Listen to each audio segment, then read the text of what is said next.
itong lecture natin kasi alam ko tama na doon. Siyempre, I love you all, guys. Pero papamigay na, pero papamigay. Okay, so may mga ganun talaga tayo sa mga hindi talaga minsan talaga may mga pinagpipilitan tayo. Bakit kaya? Pangalawang beses na yung una ay si Dr. Charlie. Si Dr. Charlie ay teacher na ngayon? Embra yun. Pero yung pinag-iwan niya kayo, kay Doc Bagistan. Kay Doc Bagistan naman. Kay Doc Etcho. Etcho.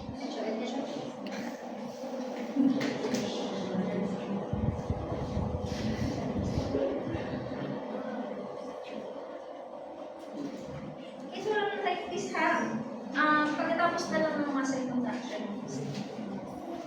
So, mag-review na lang muna kayo sa inyo.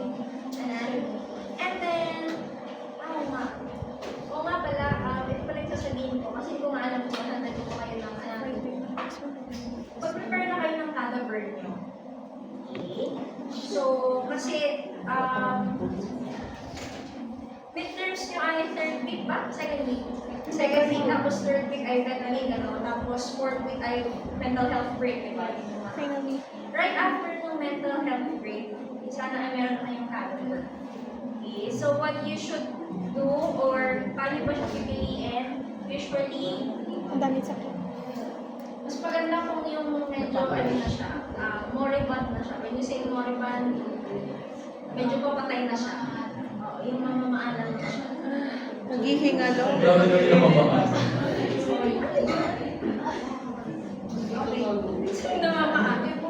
Okay, so yung medyo namamaanan na siya.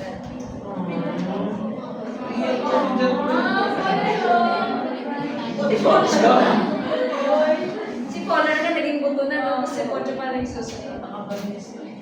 Ayun. So, yung namamaalam na siya, pero as much as possible, yung cadaver nyo is huwag yung masyadong super payat. Okay? Kasi baka wala na kayo makitang muscles. Okay?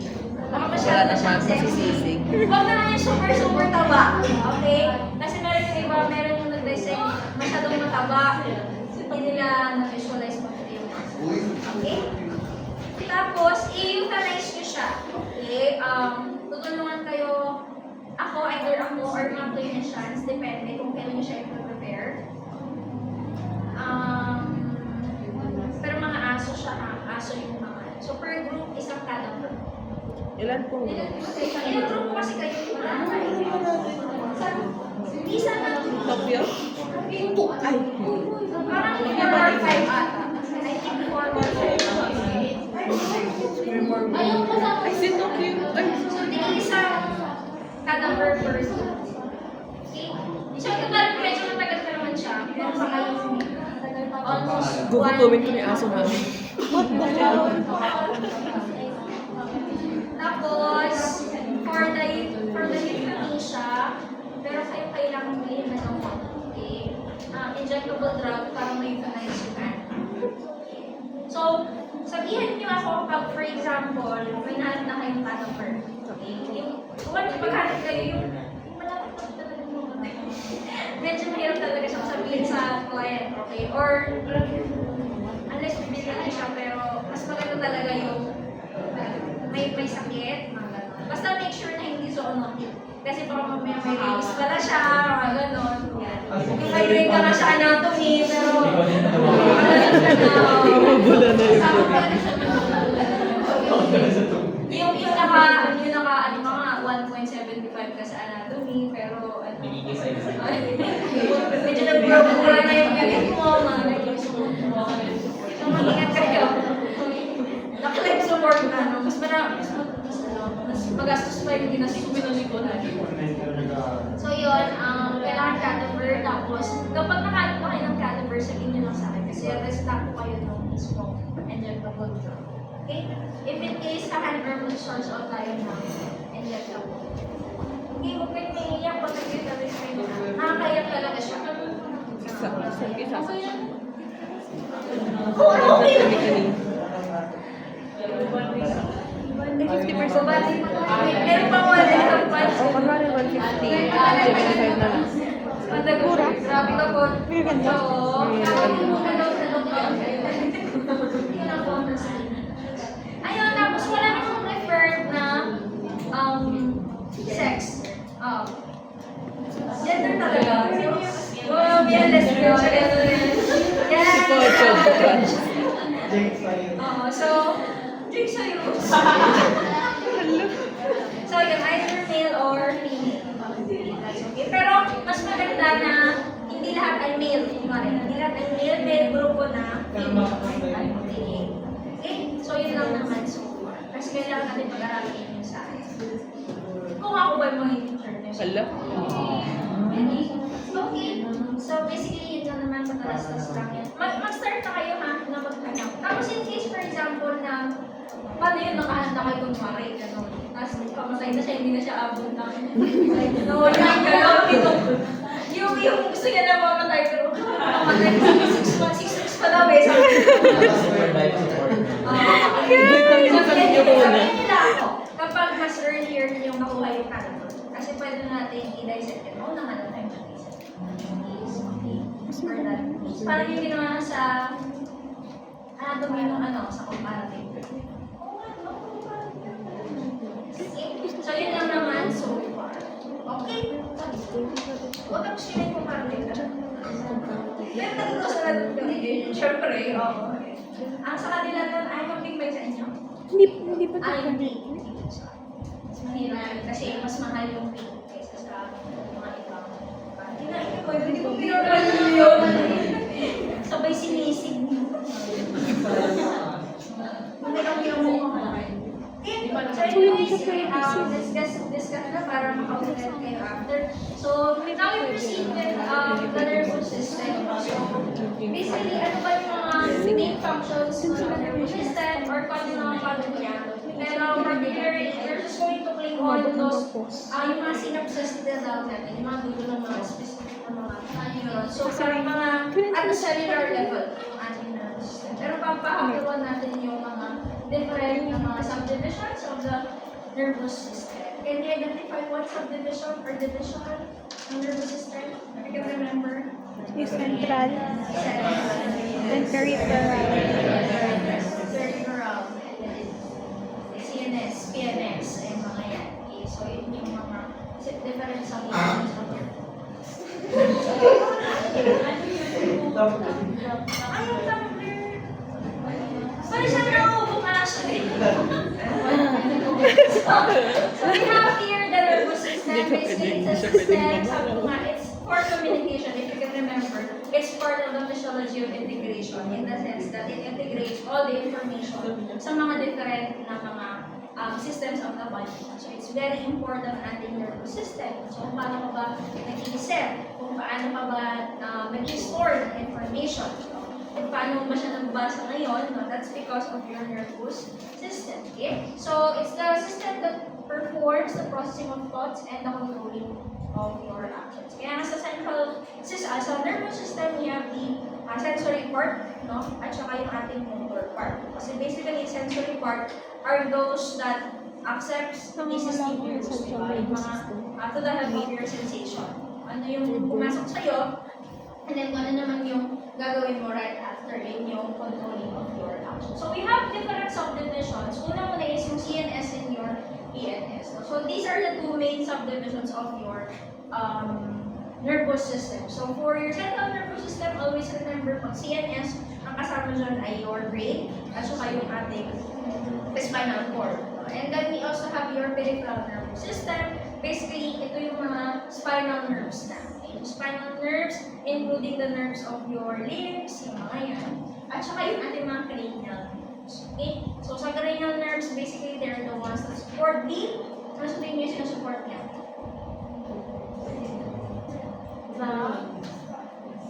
Ano ba yung cranium?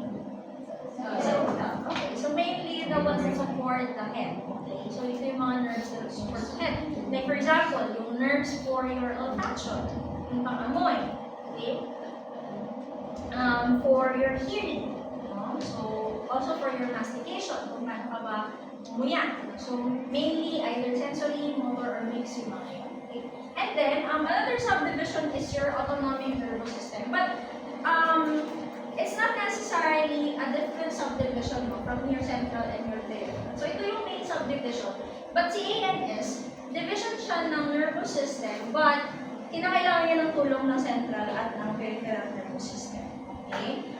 Si ANS kasi, usually, sinasabi na involuntary nervous system. So, mainly, it's the one responsible, no, kung paano ba tayo magkaroon ng respiration. So, kung paano maging normal yung, or paano ma-maintain yung homeostasis. So, usually, that's for your autonomic nervous system. So, it has different subdivisions. Again, we have your sympathetic nervous system, parasympathetic nervous system, and your enteric nervous system. So, CNS, central, TNS, peripheral. Kapag sympathetic nervous system, usually it's SNS. SNS. Tapos, kapag parasympathetic naman, PSNS. Okay, so kayo malito doon na. Pag TNS, peripheral. Pag PSNS, parasystemic. Ay, parasympathetic nervous system. Okay, at saka yung ating PNS.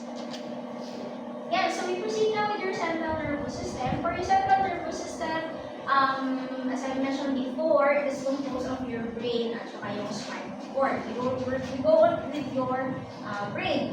Specifically, ito, I think na pag-aralan niyo yung molecular biology, yung mga yan. So if you can remember, we have the cerebrum, which houses your cerebral cortex. So they're the ones responsible for your thoughts. Okay? Yung information. Okay? So sila yung bahala sa mga ganun. So yung thinking capacity ng isang mama. Okay? So the cerebrum is the one responsible for that. And then we also have your cerebellum. Okay? So for your cerebellum, it's more of coordination. Okay? Coordination of your movements. Not necessarily for thinking processes. Okay? Kaya nga, usually, cerebrum, sabi nga, is for thinking capacity. Si cerebellum naman is usually for your movement, your balance, diba? Usually, yung pinaka-main. And then we also have your brainstem. So, si brainstem naman is composed of your thalamus and hypothalamus, or what you call your diencephalon. Diencephalon. D-I-E-N-E-N, tapos cepha, C-E-P-H-A-L-O-N. Diencephalon. And then we also have your midbrain, the pons, and your medulla. For diencephalon, so they're the ones responsible pagdating sa mga hormonal issues. Okay, so for example, no, si erythropoietin is coming from your kidney. So sino yung magsasabi sa kanya na kailangan mo mag-produce? Galing yun sa mismo hypothalamus, specifically your pituitary gland. And then we also have your midbrain. So for your midbrain naman, they're the ones responsible for auditory. So sa visual at saka sa auditory, no? So dyan usually nag-work si midbrain. For your pons and medulla, so ito naman yung mga in the process of respiration, in the process of the beating of the heart. So sila yung usually nag-control. Swallowing reflexes, mga ganyan. Tapos, at the same time, mga posture reflexes. For example, yung mag-hop, ganyan, riding reflexes. So yun yung usually yung ganap ni pons and medulla. So si medulla, siya na yung pinakadulo kasi right after yung medulla is your spinal cord. Okay, so yun na yung daanan ng inyong spinal cord. And then dadaan na siya, saan siya dadaan ulit sa skull? If you can remember, anong foramen yung mga daan? Foramen magnum. So papunta na siya dun sa mismo foramen magnum. Yan, so ganyan yung itsura niya. Kung papasin niyo, meron tayong mga different na mga lines. So yung tinatawag natin ng mga sulcus. No? Kapag marami sila, sulci, not really sure with the pronunciation. Sulci yung iba, sulcus yung iba. Okay, so sulcus yung mga yan. Tapos itong mga yan, yung mga laman-laman na yan is what you call your gyrus or gyri. Tinatawag natin. So ito, cross-sectional view. We have here the cerebellum, then the pons, and then this one is for your hypothalamus and thalamus, at saka yung medulla oblongata. So, pinakadulo na si medulla oblongata papunta sa inyong spinal cord. So, yan yung mga different na mga parts ng ating brain. Okay? So, for your cerebellum, as sa cerebrum, lagi nyo lang tatandaan, contralateral yung kanyang function. Meaning, yung right hemisphere, kasi if you can remember, di ba, sa cerebro, meron siyang right, tsaka meron din siyang may right at may left siya. Okay? So, for example, if the other body is working or the other part of the body is working, the left hemisphere will definitely work. Kaya tinatawag siyang contralateral. Okay? Contralateral. Kasi pag lateral side, usually sinulit. Tapos contra, ibig sabihin, yung kabaliktaran niya. Okay? For your cerebellum naman, ipsilateral siya. Meaning on the same side siya. Okay? It works on the same side. For example, pag ito, ginalaw ko siya, ang nag-work doon ay yung ating left hemisphere. Same goes with your other hand. For example, the right hemisphere would work para magalaw mo yung other hand. Okay? So, yun lang naman siya. Contralateral and ipsilateral. And then we also have your spinal cord. For your spinal cord, as I mentioned earlier, this is the continuation of your medulla oblongata. Dating ng medulla oblongata, pagtapos ng medulla oblongata, there comes your spinal cord. So, for your spinal cord, segmented siya. If you can remember, we have different vertebrae ng ating mismong animals. So, your cervical, thoracic, lumbosacral, caudal vertebrae. So, meron siyang mga sarili-sariling mga segments, itong mismong spinal cords. And basically, itong mga segments na yan, ito yung buong spinal cords, no? Ang mga nagulog dyan ay yung mga spinal nerves na tinatawag na. So, yung mga spinal nerves na yun ay papunta na sa either sa limbs, ayan. So, mga different body parts na hinakontrol. So, sabi niyo dyan, we have the sensory afferent fibers and we also have the motor afferent fibers. So, for sensory fibers, usually, they're being rooted here sa ating dorsal cord. Ayan. So, ito yung mga sensory fibers. So, meaning, kapag sensory sila, no, so sila yung nag-transmit ng impulses, no, from your sense organs, okay, papunta sa brain. No? Kapag motor naman sila yung coming from the brain, papunta doon sa inyong mga different na mga muscles. No? Kaya sila yung nag-work. Sensory, sensation. Pag motor, usually kung ano yung ginagalaw mo sa katawan. So, sensory is also what you call your afferent fibers, and then for your motor, it's your efferent fibers. Okay? Just remember na pag sensory, afferent, kapag motor, efferent for your spinal cord. Para ma-remember nyo siya, same. S-A-M.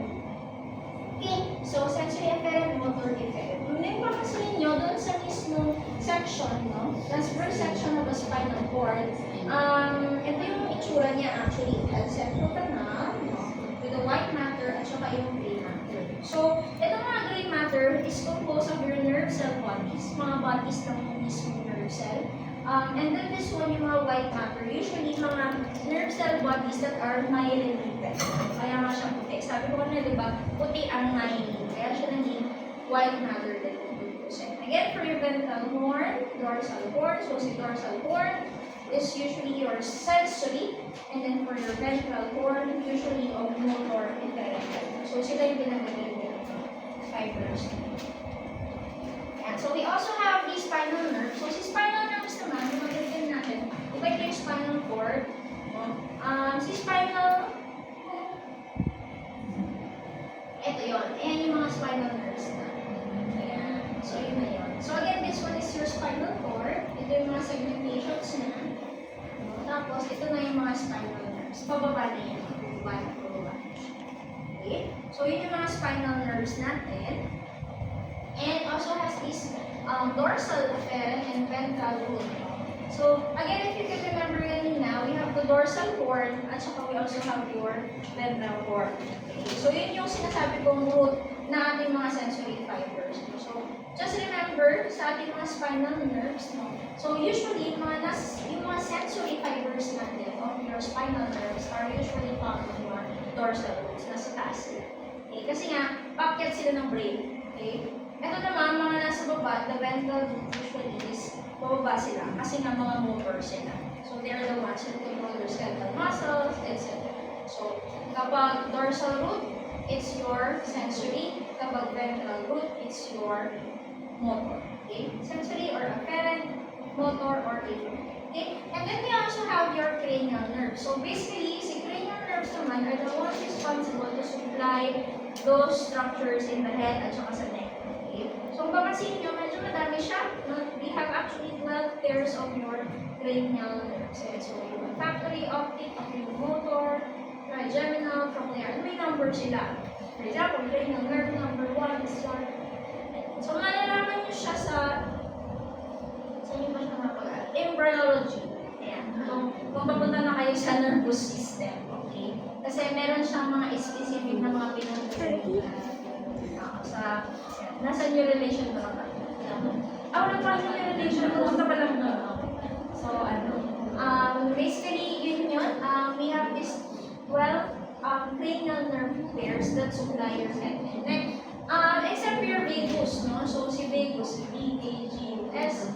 So, si vagus naman usually supports your pharynx, no? At saka yung mga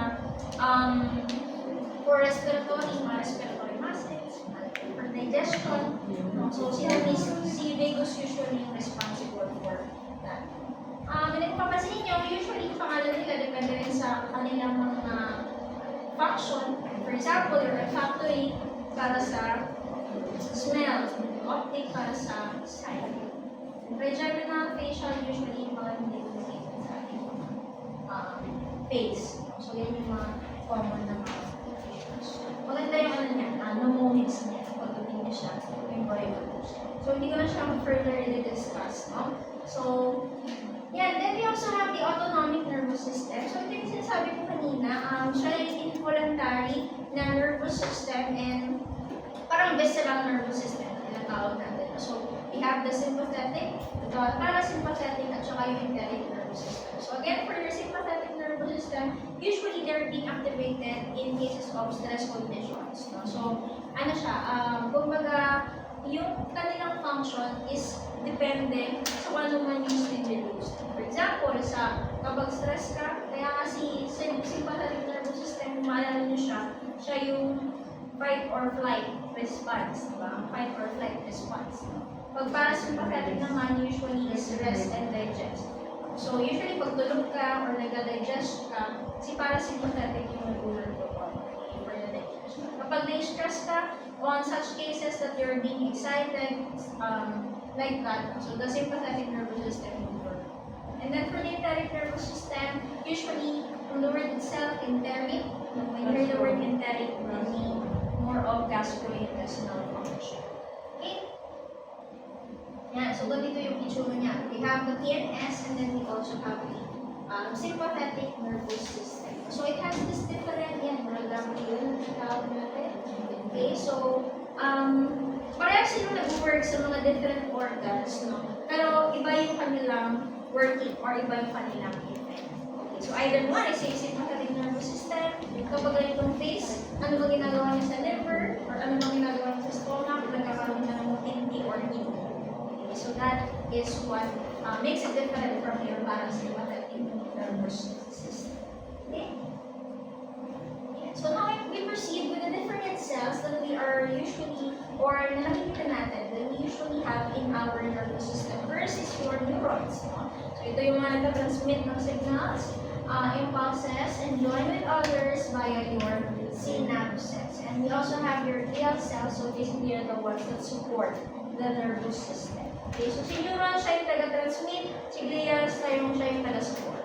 Mainly ganun yung kanilang function. And then, ano ba yung itsura ng isang neuron? No? So, neuron, it has a cell, it has an axon, and it has a dendrite. So, if you remember guys, sa denominator natin, denominator na siya. So, we have this cell body, di ba? Yung nerve cell body na tinatawag na. Yeah. So, this one is your cell body. That's what you also call your soma. Soma rin yung ibang term. Si soma. So, basically, it has a nucleus, mitochondria, Golgi apparatus, endoplasmic reticulum, and so forth and so on. Mga different ng mga organs. Pero mainly maraming mga mitochondria sa loob ng neurons. And then, sabi nga doon, meron din siyang dendrites. So yung mga dendrites is yung mga to, yung mga red structures niya. Mga processes yan. So basically, ano pang ginagawa ni dendrites? So siya yung nagdadirect ng impulse, no? From another neuron papunta doon sa mismong cell body. Okay, Okay? So, again, yun yung function ng dendrites, no? It conducts impulses toward the cell body, papuntang cell body. Now, we have your axon. So, ito naman yung axon na sinasabi natin. So, si axon naman, the impulses coming from your cell body, no, away. So, away from the cell body itself. So, ganun siya. Pag dendrites, toward the cell body. Kapag axon is away from the cell body. So, that is the function. Ginano ko na kasi. Yun, kasi remember pala ha, pag natanong, what is the basic functional unit of the CNS? The answer is neurons. Okay? Neuron is the basic functional unit of CNS. And, pagdating dito, kung i-ano natin, kung zoom natin. Ayan. So, ito yung mga dulo. Ito yung mga dulo ng ating mga axon. So, again, this one is your axon. Yung parang malaking dulo dyan na structures. And it has processes. Yun yung mga dulo na tinatawag natin ng mga axon terminals. No? And then, dun pa sa pinakadulo ng axon terminal is what you call your synapses. So, ito yun. Kung dinumit mo yung drawing ko, yan yung synapse na tinatawag natin. So, dyan usually nagkakaroon ng transfer of neurotransmitters, no? Either chemical neurotransmitters or electrical impulses. Kasi meron tayong chemical stimulation or electrical stimulation. So, dyan siya nangyayari doon sa mismo synapse na yan. And, ito nga, ang sinasabi niya dyan is yung polarity of the mismo neuron. So, ako naman yung itsura ng mga neurons natin. We have different neurons sa mismo katawan, no? And the polarity means yung processes or, sabihin dyan, yung number of codes that stem from its cell body. First, we have is yung unipolar. So, kapag sa unipolar, isang process lang from the cell body itself. Okay, so isang process lang. Ibig sabihin, isa lang yung dumunggo sa kanya. Pag bipolar naman, dalawa. Magkabilaan, isang axon doon, isang axon doon. Okay, so yun yung ating bipolar. Sisundo yung bipolar, para bipolar, pero actually, it's just iisa lang siya. Okay, kaya natinawag na sundo, kasi pag sundo is fake, di ba? Fake na. And then we also have your multipolar. Basically, this is your cell body. It has this process, yung axon, and it also has this dendrites. Kaya natinawag na multipolar. So for your multipolar, so usually ang mga neurons na may multipolar structure are usually motor neurons. Yung mga motor neurons yung commonly na mga multipolar. For your unipolar, usually naman sila yung mga afferents. So pag afferents ay sensory. Okay, so yung mga sensory ng mga neurons yung mga unipolar. Same as with your bipolar. Pero si bipolar usually nakikita yan sa yan yung mga neurons nakita natin that impulses signals no, sa ating mga mata. Okay? So more on vision siya. Ito kasi bipolar. Ayan. So ito yung kabuuan or kapag view pa natin closer ang isang axon. So ito yung kanyang cross-section view. So this one is ito yung axon niya. Okay. So we have here the axolemma. Yes, axolemma. Si axolemma, para siyang covering nung part siya ng cell membrane that covers the axon. Okay? So pati siya ng membrane that covers the axon. Ito yun, yung nandito sa may caudal part ng membrane. Yung kabuuan niya is axon. Yung nagpo-cover din na part ng cell membrane is called axolemma. And then this one, sabi ko kanina, the one that covers your axon is your myelin sheath. Diba? Si myelin sheath lang. So ito yun, yung black structure yan. That's your myelin sheath. So it is either composed of Schwann cells, yun yung mga gumagawa sa kanila. And the non-supreme here, basically they are the ones that are, yun yung mga gaps in between those myelin. So yung mga walang myelin sheath. Kaya, exposed sila sa mismo extracellular fluid kasi nga wala silang value. Okay? So ito mga specific lang ng mga terms ito for such cases na we have the nucleus ganglion that natin yung nerve. Okay? So pag sinabi nucleus, not necessarily means na organ of the cell. Okay? So it just means na pag sinabi natin nucleus, grupo siya ng mga nerve cell bodies sabi niya. That is within your brain or your spinal cord. So, mga grupo ng mga cell bodies that are located within the CNS. Okay? So, yun yung nucleus. Pag sinabi naman natin ganglion, grupo siya ng mga cell bodies that are located outside the brain or spinal cord or sa PNS.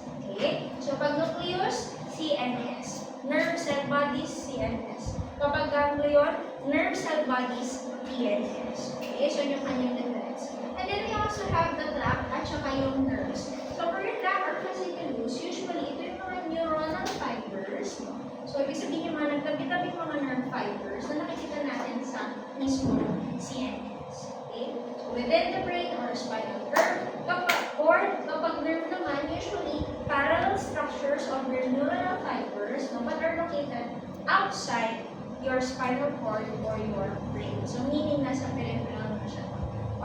So, nasa PNS siya. So, pag nucleus, CNS, nerve cell bodies. Okay? Kapag ganglion, nerve cell bodies, PNS. Okay? Then, si tract, sila ay mga parallel nerve fibers that are located sa CNS. Kapag nerve naman, parallel nerve cell fibers that are located outside. So, sa PNS or sa mga peripheral nerves. And, yun guys, yung sinasabi ko kanina, yung mga dulo ng mga axons natin are what you call your synaptic terminals. So, again, if you can remember, we have the presynaptic, di ba? At saka yung postsynaptic. So, kapag presynaptic, ibig sabihin, siya yung pinanggagalingan. Okay? So, siya yung nagbibigay. Kasi this one is your synapse. Ayan, yung space in between. So, we have the presynaptic na area and then your postsynaptic na area. So, basically, kung sino yung nagbibigay ng mga neurotransmitter or mga chemical substances, siya yung tinatawag natin na presynaptic. Then, this one is your synapse.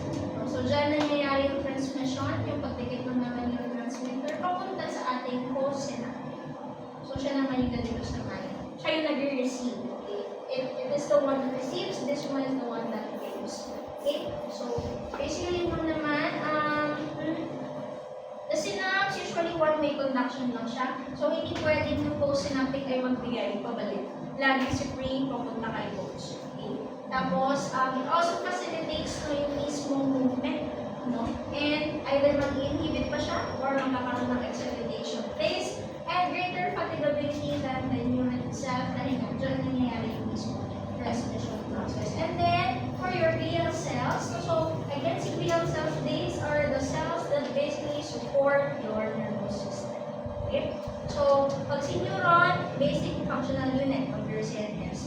The ones that support them are your glial cells. So, non-neuronal cellular elements of your CNS. So, we have four. We have the oligodendrocytes, the astrocytes, the ependymon cells, and your microglia. So, ganito yung mga itsura nila. So, we have here the oligodendrocytes, and tapos we also have your microglia, the ependymon cells, and the astrocytes. Si Schwann cell, glial cell siya, pero hindi siya natatagpuan sa CNS. Okay? Glial cell siya, pero hindi natatagpuan sa CNS. Sa PNS siya natatagpuan. Okay? So, first we have is oligodendrocytes. So, always remember, si oligodendrocytes, siya yung nagproduce ng myelin sheath sa CNS. Okay? Si Schwann cell, siya naman yung nagproduce ng myelin sheath sa PNS. Okay? Pag oligodendrocytes, CNS. Okay? Kapag Schwann cells, PNS. Okay? So, mainly, ang pinaka-involvement ng oligodendrocytes ay myelin sheath production. Okay? So, it helps with myelin sheath production. Kaya kung mapansin nyo dito, nakakabit sila dun sa mga different na mga axons. No? Kasi, yung mga processes ng oligodendrocytes, pag dumikit yan, this would form your myelin. Kaya pupunta sila dun sa axon, kabit-kabit sila dun sa axon para makapag-create siya ng myelin sheath. And another one is your astrocyte. So for astrocyte, para daw siyang star shape, kasi daw pag astro yung sa star. Just remember, these astrocytes usually are the most prominent. Sila yung pinaka-numerous, sila yung pinakamadami. Okay, and at the same time, they're also the largest one. Okay, the largest glial cells. No? So, the processes about blood vessels, no? So, meaning, nakakabit sila sa mga blood vessels, no? Specifically, doon sa ating blood-brain barrier or BBB na tinatawag natin. So, kung mabalikan natin yung picture, ayan. So, ito yung certain blood vessel. Ganyan ginagawa ng mga astrocyte. So sila ay kumakapit dun sa mga specific na mga vessels. No? Kasi ang brain, kailangan hindi lahat ng mga pumapasok sa katawan, or for example, hindi lahat ng mga tawag itong mga blood, nag-enter lahat sa brain. Okay? So, syempre, kailangan makontrol yan. And si astrocyte yung bahala mag-control doon sa parte na yun. Kaya nga yung mga processes niya, either papasigpit niya para hindi mag-enter yung mga specific na mga parts. Kaya hindi siya madaling ma-infect yung mismong brain because these astrocytes have been closed. So, specifically for blood-brain barrier. So, just remember that I provide support, so in the sense na kapag kumapit yung mga processes niya dun sa blood vessels, no, meron kasi siyang makasama mga metabolites, okay? So they are the ones that would give the nutrients to that specific blood vessels papunta dun sa specific. Okay? So yun for blood vessels, no, and support siya usually. And then we also have the ependymal cells. So si ependymal cells, ang pinaka-main function ng ependymal cells, remember this, is usually kasama niya si choroid plexus to form your cerebrospinal fluid. Okay? So, ang sinasabi lang dyan, yung mga processes na yun, no? Yan yung mga kamay-kamay siya, di ba? So, nag-unite yan doon sa mga certain capillaries, no, of your choroid plexus. Once na-form yun, it would help to form your cerebrospinal fluid. So, cerebrospinal fluid, siya yung, di ba, usually sa brain, hindi naman siya, nakaluntok siya, di ba, with the fluid. So, that is your CSF na tinatawag na. Okay? So, basically, ang mag-produce na is si choroid plexus with the help of your ependymal cells. Okay? So, yun na yung pinaka-main function niya. Kaya siya usually natutag sa brain at saka yung sa spinal cord. Okay? So, nasa may center siya yan. And then lastly is your microglia. So, si microglia, from the word itself, micro, siya naman yung maliliit yung mga glial cells. These are the small ones. Ang largest ay si astrocytes. Ang smallest ay si microglia. So, si microglia, ang ginagawa niya naman, it has this phagocytic function. If we can remember what is phagocytosis, meaning kumuha siya ng mga certain debris, diba? So, it removes those certain debris by endocytosis. So, basically, tinatanggal niya, no, yung mga specific na pwedeng bacteria or other mga structures na pwedeng makasira sa brain, no, that enters your CNS. So, sabi niya dyan, enters CNS from blood vessels and increasing numbers during inflammatory processes, no, or where neural injury has occurred. For example, kung si neuron hindi na talaga niya kinakaya, si microglia yung nagpaphagocytose. So, kaya namamatay na si neuron, hindi na siya. Diba si neuron nga ay hindi siya usually nag-replenish. So, mainly, pag nasira siya, nagawa ng injury, phagocytosis na yun. Okay, so I think doon na tayo magtatapos sa ating lecture for this afternoon. No? So, may questions po na kayo? Do you have any questions? Wala kayo na sure kayo ha?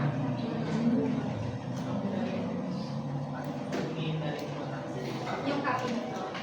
Pag natapos na lang siya. Pero ang isa-set mo copy na yung action potential. Okay, yun lang yung natapos na.